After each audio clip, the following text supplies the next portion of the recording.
Bien, buenos días a todos y todas los que no haya saludado ya. ¿Me escuchan bien y me ven bien? Buenos días, profe. Buenos días, profe, Buenos sí, días, señor. profe, sí, señor. La clase de hoy, lo que pretendo a grandes rasgos es discutir acerca de el enfoque geométrico de los vectores en el espacio o los vectores de tres componentes que discutíamos la sesión de clase anterior. Mejor dicho, permítanme primero que todo confirmar. Ustedes o nosotros hablamos de el producto cruz y todo eso, ¿cierto?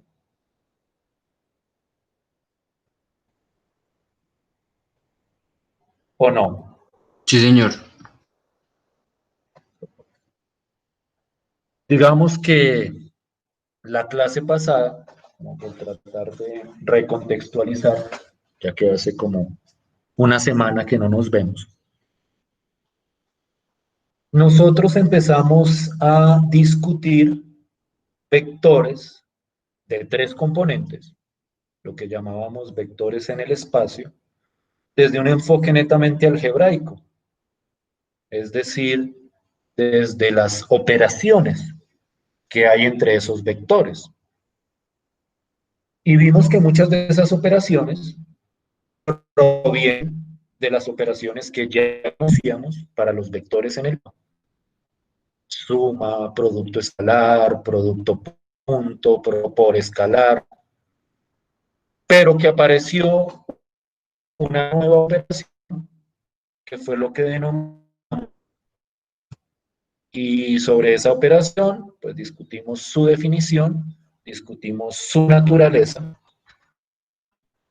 pero todo siempre desde un enfoque exclusivamente algebraico, es decir, sin tener en cuenta el referente geométrico de cada uno de esos vectores. Trabajo que sí habíamos hecho con los vectores en el plano, cuando dibujamos las flechitas, cuando mirábamos los ángulos. Mi idea hoy es hablar a grandes rasgos de la idea geométrica que está detrás de esos vectores y plantear los problemas geométricos que vamos a trabajar con respecto a esos vectores de tres componentes o vectores en el espacio. Pero primero, nosotros tenemos que aclararnos cuál es el contexto sobre el que vamos a trabajar. Y entonces, primero hablemos del contexto en el que estábamos trabajando. Nosotros hasta el momento estábamos trabajando en el plano cartesiano, que es esto que estoy mostrando acá. Un plano con dos ejes, un eje horizontal X, un eje horizontal Y, a ver si lo puedo captar todo,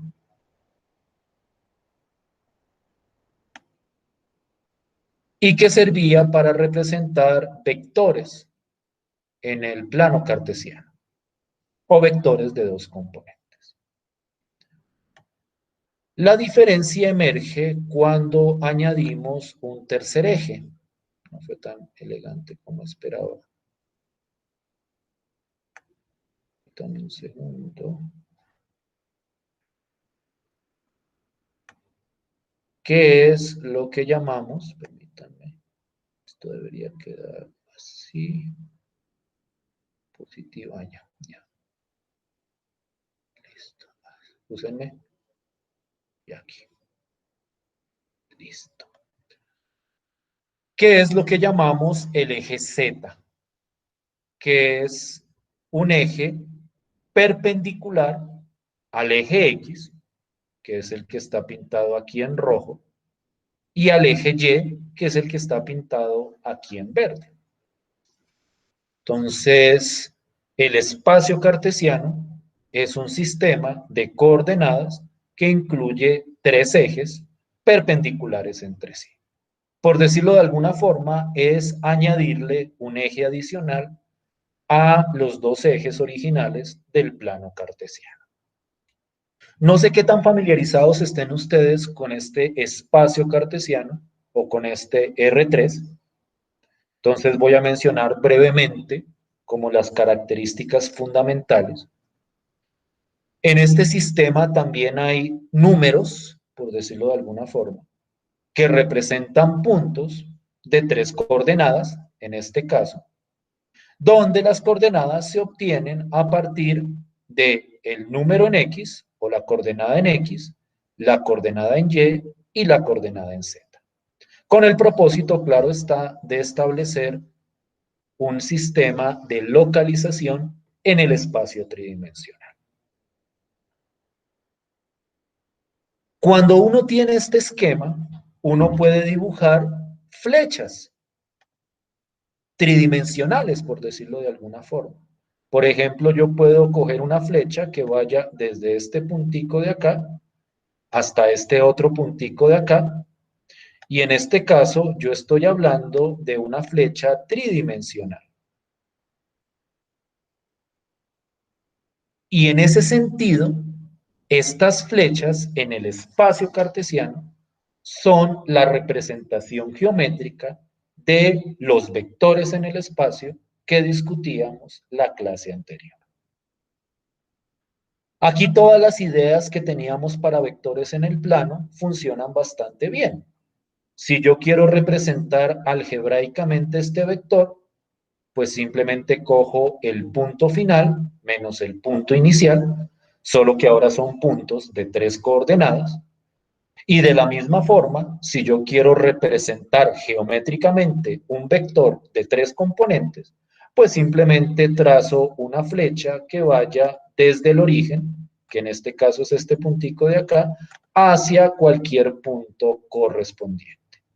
Y entonces en ese caso nosotros vamos a tener un vector de 3 coordenadas tridimensional. En ese sentido, nosotros tenemos una representación geométrica para los vectores de 3 componentes. Y naturalmente en esa representación aparecen nuevamente esos aspectos geométricos que discutíamos para los vectores en el plano.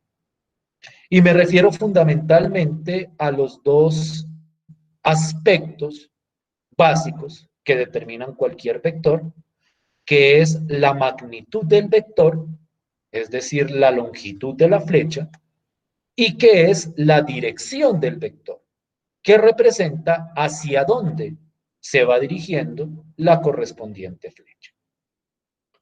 Entonces, digamos que aquí la idea es análoga, geométricamente hablando, a los vectores en el plano. Es decir, aquí también estamos hablando de flechas.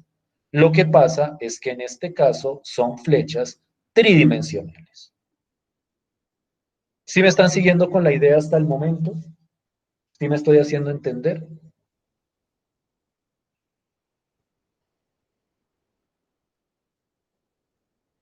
¿O no? ¿Sí me están escuchando? Sí, señor. Sí, profe. Listo, pues. En ese sentido, nosotros queremos determinar las mismas ideas que teníamos para los vectores en el plano, ahora en el contexto de los vectores en el espacio.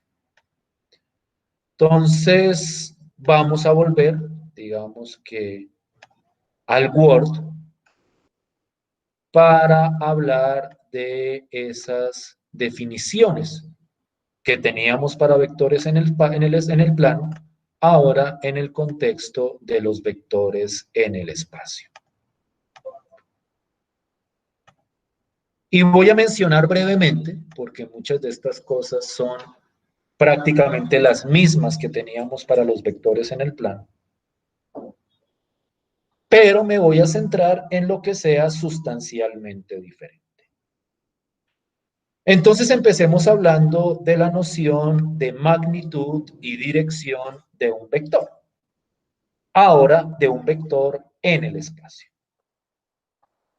Para los vectores de 3 componentes, esa magnitud o norma se representa por medio de esta fórmula, que si ustedes miran cuidadosamente, esa magnitud corresponde, o esa fórmula corresponde a la generalización natural del trabajo o de la fórmula que teníamos para los vectores en el plano. Es decir, cuando yo quería encontrar la norma de un vector de 2 componentes, simplemente lo que hacía era calcular la raíz de la suma de las componentes al cuadrado. En el caso de los vectores de 3 componentes, es exactamente la misma idea. La diferencia es que hay una componente adicional.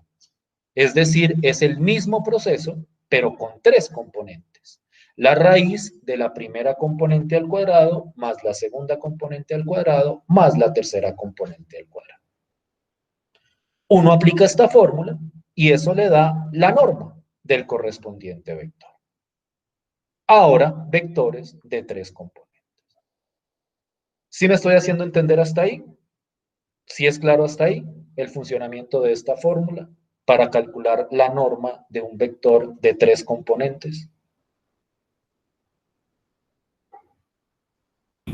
Sí, señor.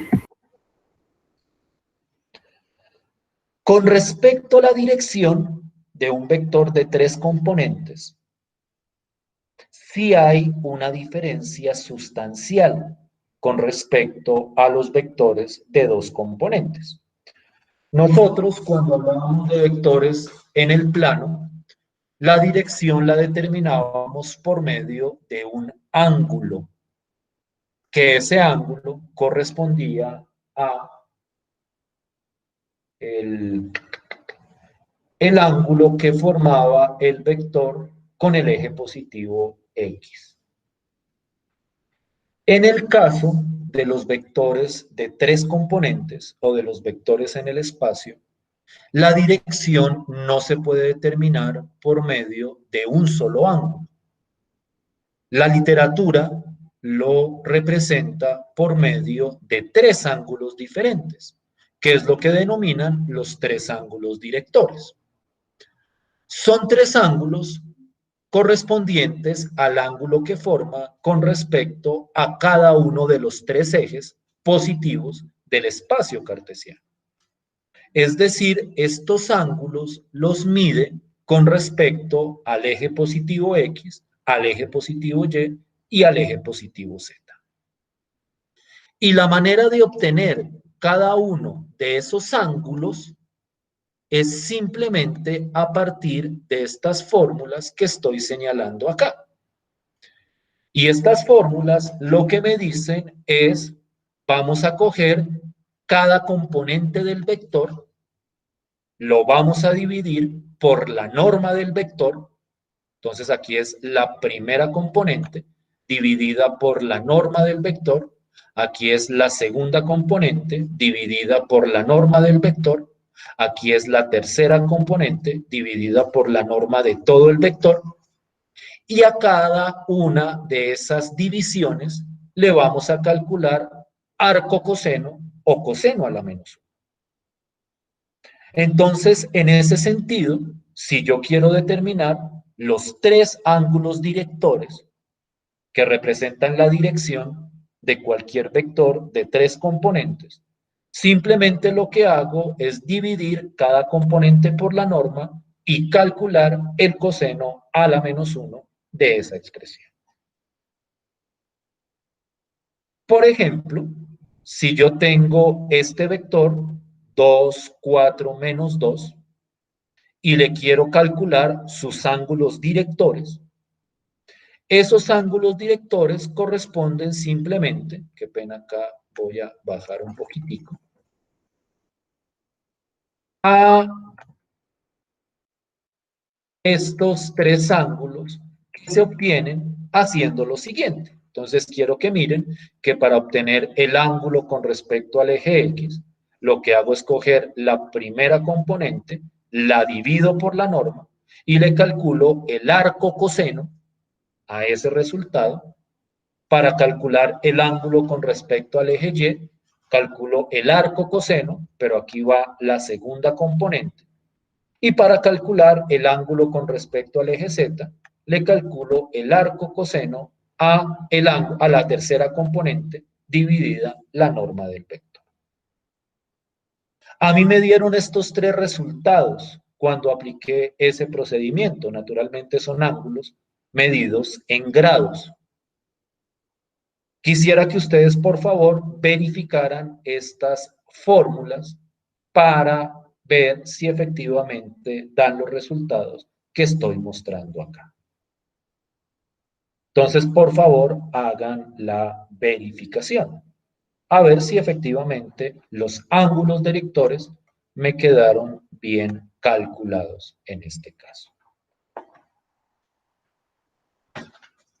30 segundos para que lo verifiquen.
¿Sí es claro el funcionamiento de la fórmula para todos?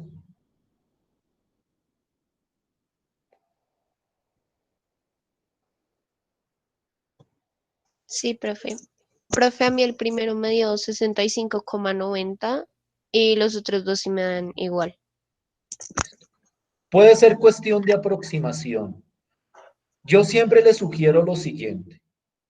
Como de esta fórmula de abajo sale una raíz cuadrada, que muy seguramente no dé un resultado preciso, cuando lo vayan a trabajar en la calculadora, no aproximen la raíz, déjenla expresada y calculen el coseno a la -1 de esa expresión con el radical aquí abajo, y al resultado ahí sí lo aproximen. ¿Sí lo hiciste así o primero aproximaste este número y luego hiciste la división?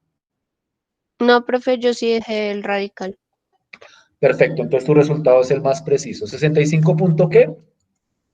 Punto 90. Bueno, punto 91, porque después hay un 5. Listo, pues. Todos los demás estamos de acuerdo con esta fórmula y con la Sí, profe, a mí aplicación de también la me dio eso. fórmula. Dime, Que sí, profe, a mí también me dio eso. Y sí, también ¿te estoy de dio, acuerdo con la fórmula. te dio diferente, perdón? No, no, no, me dio igual. Listo, pues. 65,91.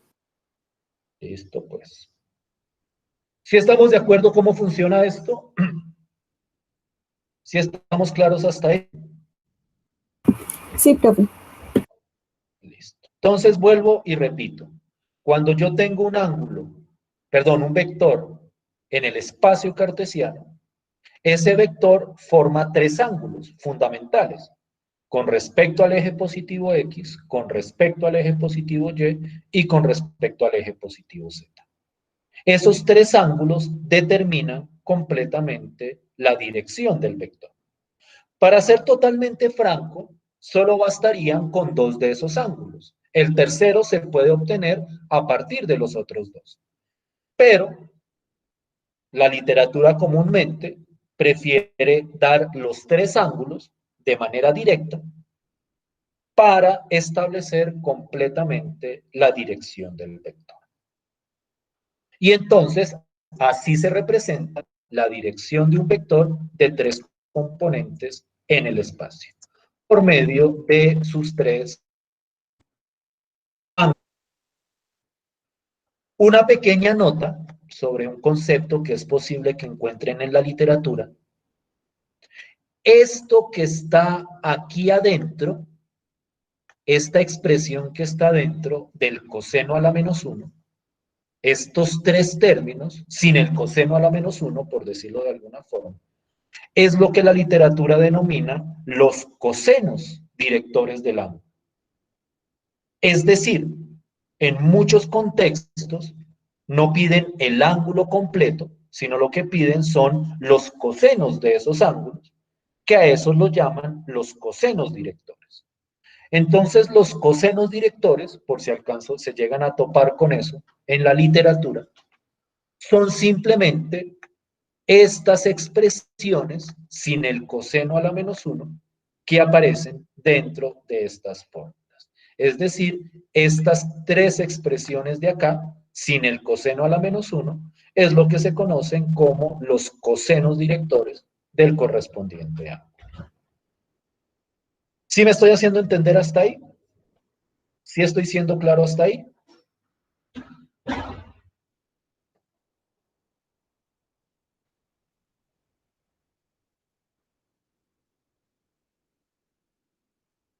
¿O no? ¿Siguen ahí? Sí, profe. Listo, pues. Lo que vamos a mostrar a continuación es prácticamente la repetición de la repetidera con respecto a lo que hablamos de los cosenos de los ángulos entre los vectores en el plano.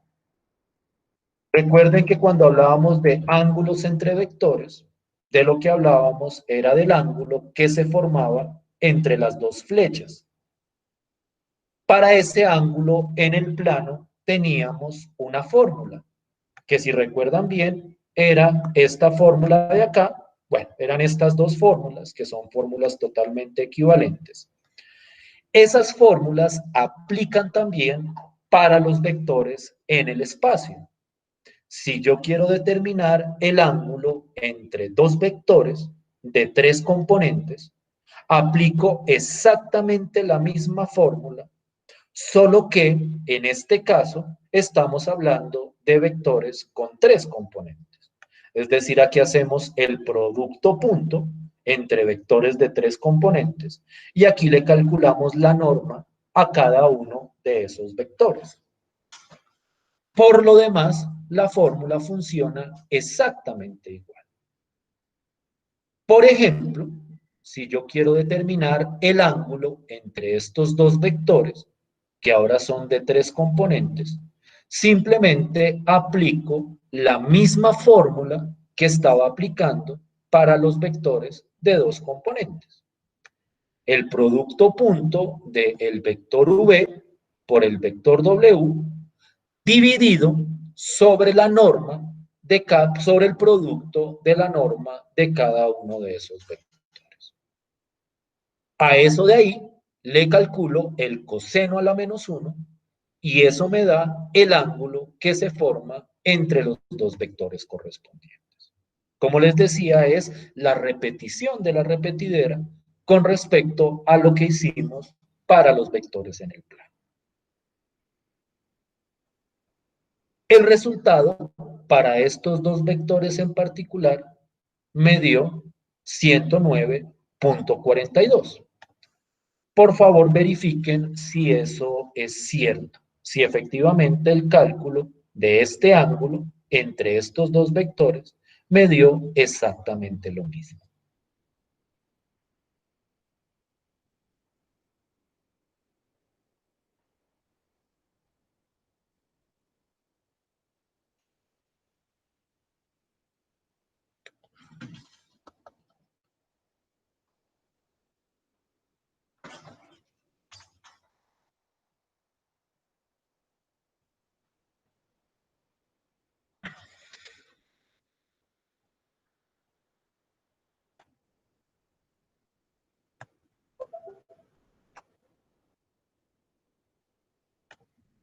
¿Sí estamos de acuerdo con esa operación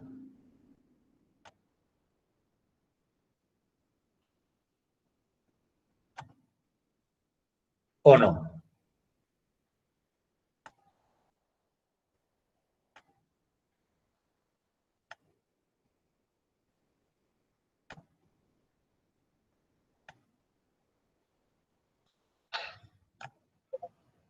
¿Sí están ahí? Señor, pero ya casi.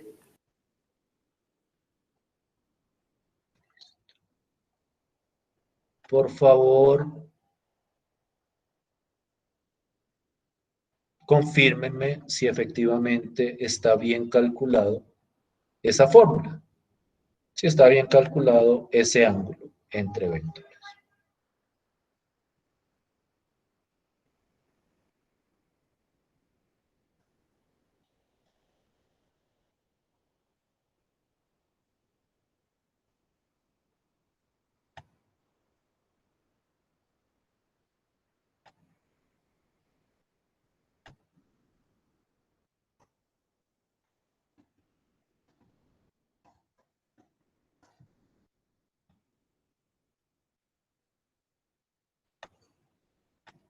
¿Sí está bien?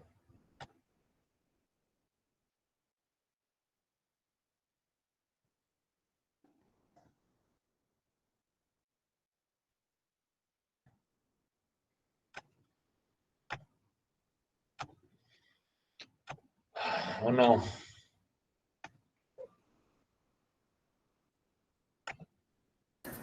A mí me da igual, profe. ¿A todos nos dio igual? Sí, señor. Listo. Entonces quiero que noten que en este aspecto de hallar ángulos entre vectores en el espacio cartesiano, el proceso es el mismo que teníamos para los vectores en el plano.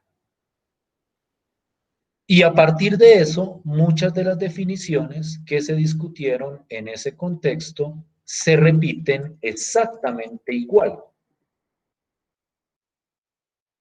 especialmente lo que concierne a ortogonalidad y paralelismo.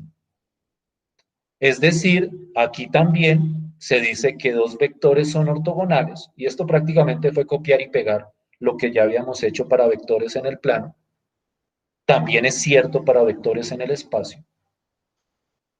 Dos vectores se dicen ortogonales si el ángulo entre ellos es de 90 grados, y dos vectores se dicen paralelos si el ángulo entre ellos es de 0 o de 180 grados. Exactamente las mismas definiciones.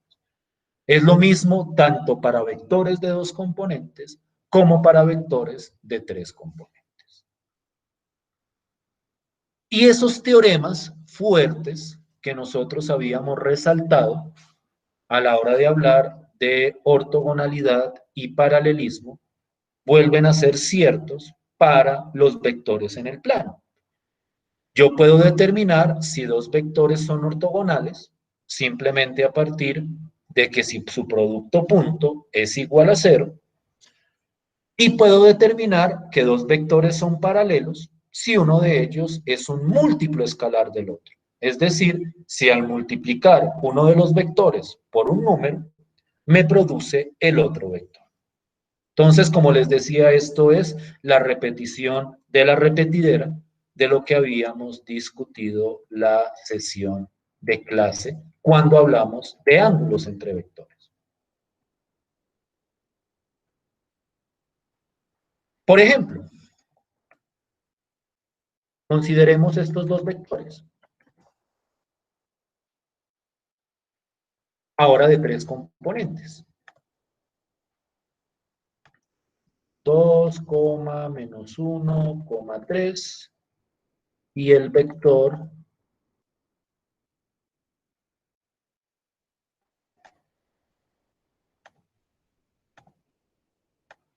4, menos 1,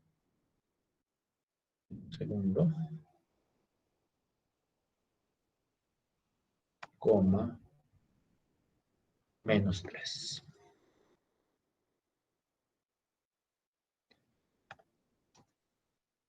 ¿Son ortogonales esos vectores? ¿Son paralelos? ¿Qué me dicen ustedes?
Si no son ortogonales ni paralelos, entonces, ¿cuál es el ángulo entre esos vectores? ¿Qué me dicen?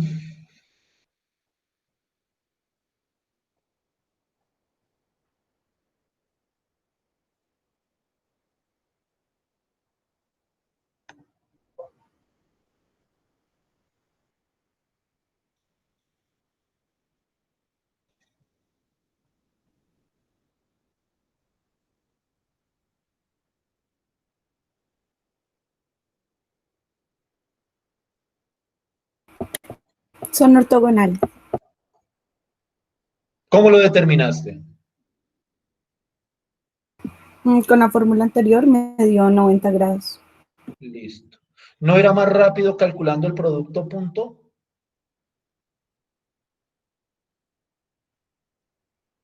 Porque cuando calculo el producto punto, que de todas formas lo tengo que calcular, el producto punto da 0, ¿sí o no?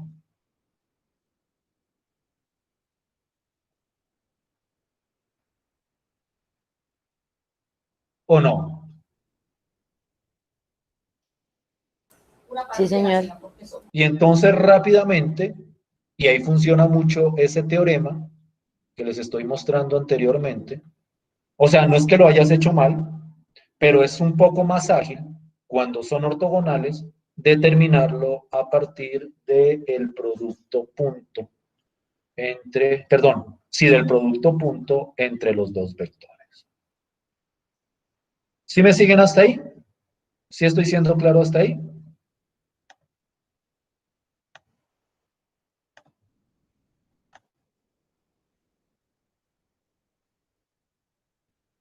¿Preguntas hasta ahí?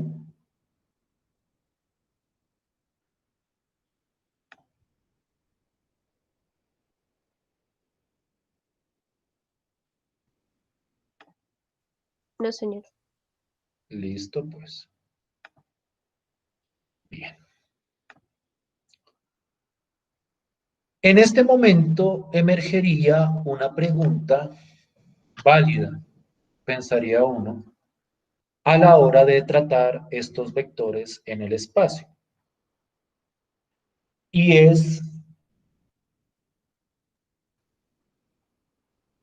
si al fin y al cabo estamos haciendo prácticamente lo mismo entre o con vectores en el plano y con vectores en el espacio, ¿cuál es la verdadera diferencia entre esos vectores?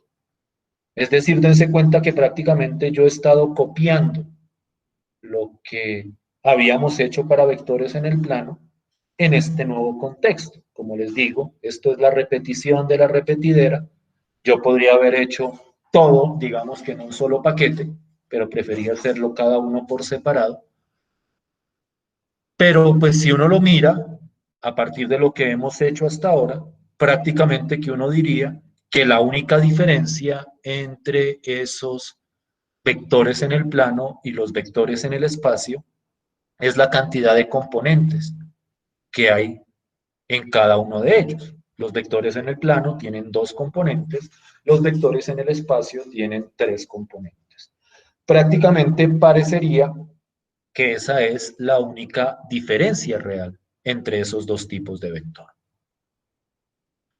Sin embargo, hay un hecho que yo quiero entrar a explicitar geométricamente. Aquí hay otro ejemplo de la misma pregunta. Estos dos vectores ni son ortogonales ni son paralelos, tienen este ángulo. Pero la diferencia esencial que hay entre los vectores en el plano y los vectores en el espacio está determinada por el concepto de ortogonalidad. Cuando uno trabaja en el plano, si yo tengo dos vectores, yo no me puedo conseguir un vector que sea ortogonal a los otros dos vectores. Si uno lo piensa en términos de rectas y uno piensa en el plano cartesiano, lo que uno está diciendo es, a grandes rasgos, que yo no puedo conseguir una recta que sea perpendicular a otras dos rectas. Si yo tengo dos rectas, en el plano no hay rectas que sean perpendiculares a, a otras dos rectas diferentes. En el espacio, sí. En el espacio, yo puedo generar un vector que sea ortogonal a cualquier par de vectores que yo quiera. Quiero ilustrar esta idea geométricamente antes de entrar a discutir el aspecto geométrico, el aspecto algebraico, perdón. Entonces voy a volver al GeoGebra en 3D. Primero voy a borrar lo que ya teníamos, como para que no nos vayamos a confundir, para que veamos o entendamos cuál es el trasfondo detrás de este proceso que les quiero mostrar. Para que vean la importancia o la validez. Esperen, borro esto y voy a coger un ejemplo muy sencillo.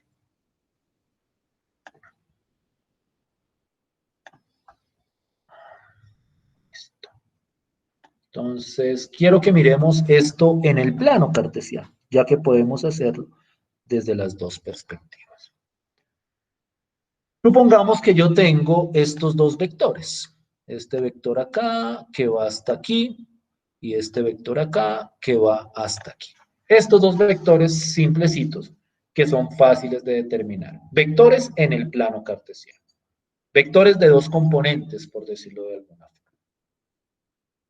Si ustedes miran cuidadosamente estos dos vectores, en el plano, yo no puedo encontrar un vector que sea perpendicular a estos dos. Cuando digo que sea perpendicular a estos dos, es que sea perpendicular tanto a este como a este de acá. Porque si yo, por ejemplo, dibujo este de acá es perpendicular a este, pero este de acá no es perpendicular a este de acá. Y si yo cojo cualquier otro vector, por ejemplo, un vector hacia acá, por poner un ejemplo, este vector no es perpendicular ni a este de acá. Y si ustedes lo piensan detenidamente, en el plano cartesiano, yo no puedo encontrar un vector que sea perpendicular a los dos vectores que yo tenía originalmente. ¿Sí me estoy haciendo entender con la idea? ¿Sí es más o menos claro lo que les estoy diciendo ahí?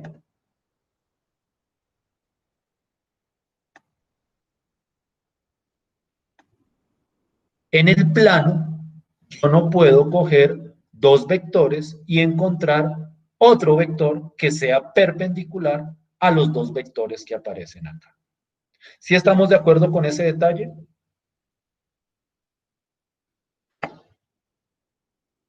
¿Sí me están escuchando? Sí, señor.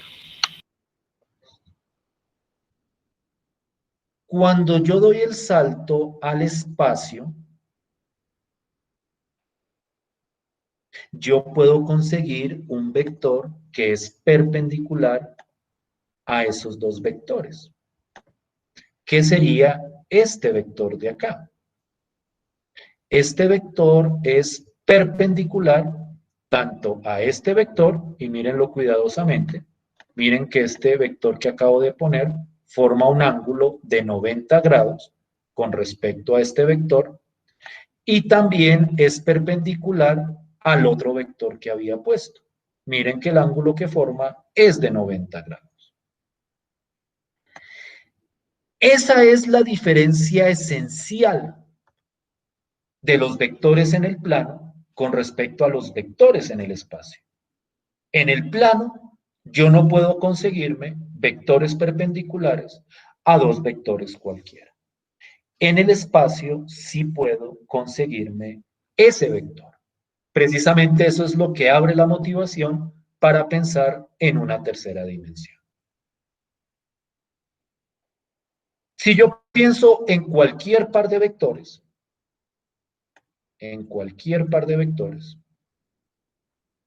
y miren los que voy a coger, por ejemplo, cojo este vector que va de aquí hasta acá y cojo este vector que va de aquí hasta acá. Supongamos que yo quisiera encontrar un vector que fuera perpendicular tanto a este como a este de acá. La construcción geométrica de ese vector es un poco compleja y tiene unos detalles que miraremos posteriormente con más cuidado. Pero la idea es, yo puedo construir un plano en esos dos vectores. A partir de ese plano, yo puedo construir una recta perpendicular, simplemente así. Miren que esta recta es perpendicular. Y si yo cojo un vector cualquiera que esté sobre esa recta, este vector resulta perpendicular tanto al vector de acá como al otro vector. Entonces digamos que geométricamente es claro que en el espacio, dados cualquier par de vectores, yo puedo construirme un vector perpendicular a los dos vectores que aparecían originalmente. Como les digo, la construcción tiene algunos detalles complejos, hay que construir un plano y hay que construir una recta, y entonces tendríamos que entrar en detalle a la teoría de planos y rectas, que es lo que vamos a ver la próxima semana. Pero digamos que la idea de la construcción es relativamente evidente. Dos vectores cualquiera, le construí un vector perpendicular a los dos originales. Naturalmente, la idea es poder construir este vector algebraicamente hablando. Es decir, que a partir de una operación entre estos dos vectores, yo pudiera determinar este vector que es perpendicular a los dos vectores originales.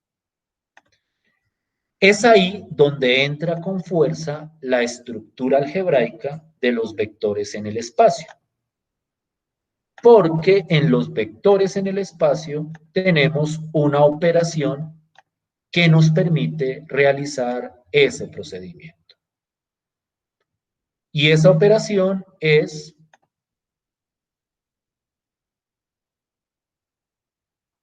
la operación exclusiva que tiene el espacio. Si yo tengo dos vectores cualquiera, la manera de obtener un vector que sea ortogonal a estos dos vectores es a partir del producto cruz. Si yo tengo estos dos vectores y hago el producto cruz entre estos dos vectores, el resultado del producto cruz, que es otro vector, es un vector que es ortogonal tanto al vector 2,-3,1 como al vector 4,6,16, en este ejemplo que estoy mostrando. Ese es un resultado central en el álgebra lineal. Vamos a ver posteriormente que construir vectores ortogonales es algo muy importante para ciertos problemas geométricos.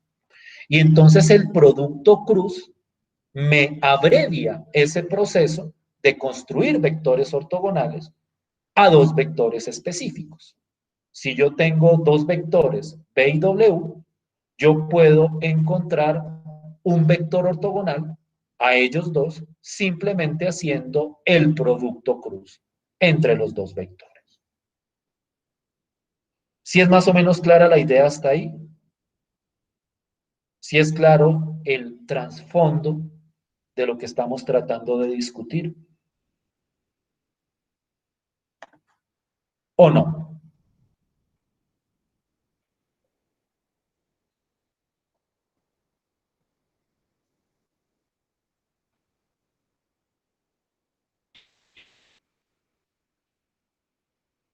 Sí, ¿Qué profe. pasó? Es decir,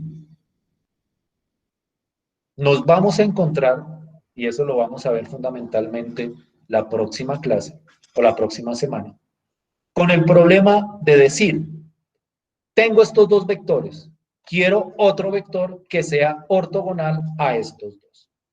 El producto cruz me resuelve ese problema. Naturalmente, ese vector que obtengo con el producto cruz no es el único que cumple con esta condición. Si yo hago el producto cruz al revés, el producto cruz al revés da un resultado distinto.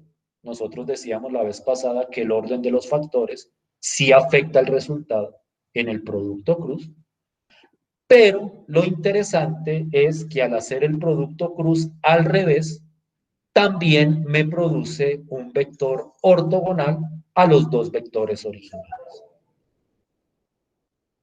Es decir, si yo tengo dos vectores cualquiera y calculo el producto cruz en cualquier orden, el resultado siempre es ortogonal a esos dos vectores. Más aún, cualquier otro vector que sea múltiplo escalar de los productos cruz, es decir, cualquier múltiplo escalar de este vector, por ejemplo, también es perpendicular a los dos vectores originales. Hay infinitos vectores en el espacio que son perpendiculares a estos dos. Pero digamos que el producto cruz me da rápidamente por lo menos un vector que sea ortogonal a los dos vectores originales. ¿Sí estamos de acuerdo hasta ahí? Aquí es donde aparece con fuerza el producto cruz para resolver ciertos problemas de orden geométrico, por decirlo de alguna forma. ¿Estamos de acuerdo hasta ahí? ¿Preguntas hasta ahí?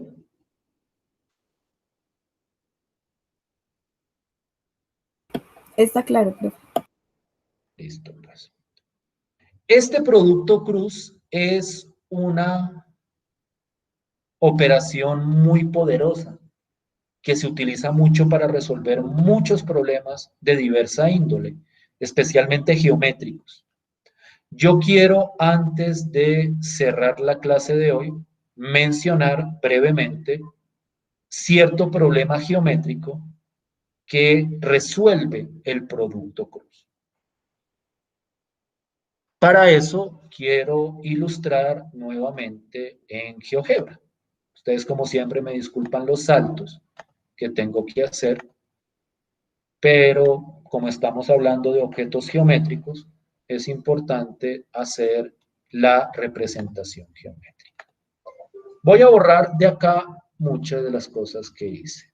Y rápidamente, en el tiempo que nos queda, les voy a mostrar la idea. Es como un problema interesante. Supongamos que yo tengo estos dos vectores, dos flechitas cualquiera, que se pueden representar algebraicamente a partir del punto final y del punto inicial. Yo puedo trazar rectas paralelas a cada uno de esos vectores. Por ejemplo, puedo coger esta paralela de acá y puedo coger esta paralela de acá. Y cuando trazo esas rectas paralelas, me queda un polígono. Este polígono que estoy mostrando acá, a ver si lo podemos ver de frente, este polígono que estoy mostrando acá. Tenía dos vectores, tracé dos rectas paralelas y me produjo este polígono. ¿Ustedes saben cómo se llama este polígono en la geometría? Este polígono donde esto es paralelo a este lado de acá y este es paralelo a este lado de acá. ¿Saben cómo se llama ese polígono?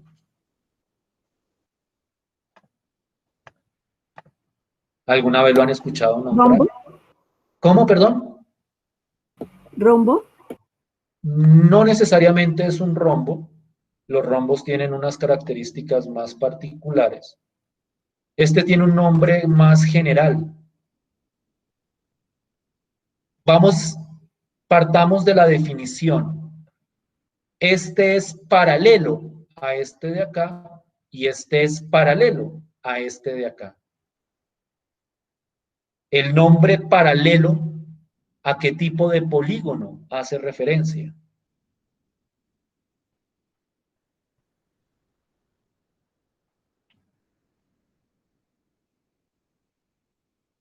¿No le suena por ningún lado? Paralelograma. Paralelogramo. Esto es un paralelogramo. Los rombos no necesariamente tienen que ser paralelos, los lados. En cambio, en el paralelogramo es una condición fundamental que este sea paralelo con este y que este sea paralelo con este.